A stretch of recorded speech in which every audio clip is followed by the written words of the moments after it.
కాదు. దేవుడు నీతిమంతుడైనట్టు ఆయన కుమారులు నీతిమంతులుగా ప్రవర్తించాలి.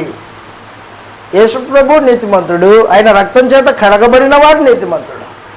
నీతిని జరిగించాలా, దుర్నీతిని జరిగించకూడదు. దుర్నీతి అక్రమం, అది శిక్షార్హమైంది.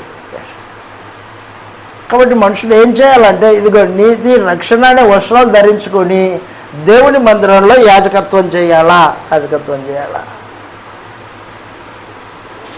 ఆ నీతి రక్షణ అనే వస్త్రాలు ఉన్నాయా?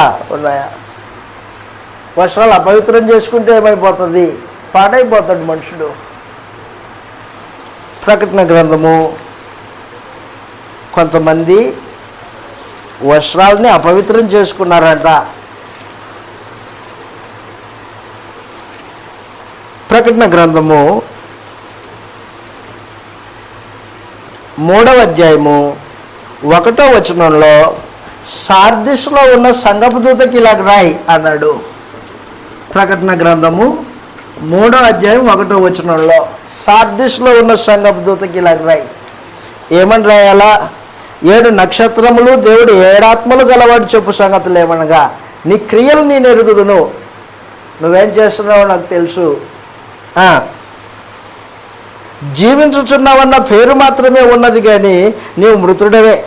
నీ క్రియలు నా దేవుని ఎదుట సంపూర్ణమైనవిగా నాకు కనబడలేదు గనక జాగారకుడవై చావనై ఉన్న మిగిలిన వాటిని బలపరచుము.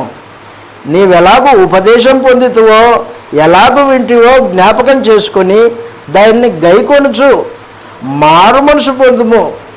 నీవు జాగారకుడవై ఉండని ఎడల నేను దొంగవలే వచ్చేదను, ఏ గడియను నీ మీదికి వచ్చేదనో నీకు తెలియదు. అయితే తమ వస్త్రములను అపవిత్రపరచుకొనని కొందరు సార్దిస్లో నీ యొద్ద ఉన్నారు. సార్దిస్ సంఘంలో వస్త్రాలని అపవిత్రం చేసుకోనని కొంతమంది ఉన్నారు, వస్త్రాలను అపవిత్రం చేసుకొని చచ్చిన వాళ్ళు కొంతమంది ఉన్నారు. వస్త్రాలు అపవిత్రమవుతాయా? అవుతాయి.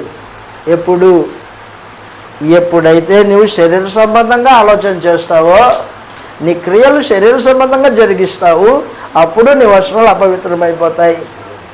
అపవిత్రమైన వస్త్రాలతో దేవుని మందిరంలో కూర్చొని ఆదివారం ఆరాధన అనేవాడు అబద్ధికుడు, చచ్చినోడాడు.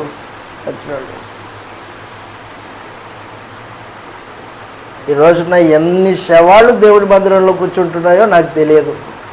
శవాలు అపవిత్రం చేసుకున్నవాడు చచ్చినోడు. యాజకత్వం చేయడానికి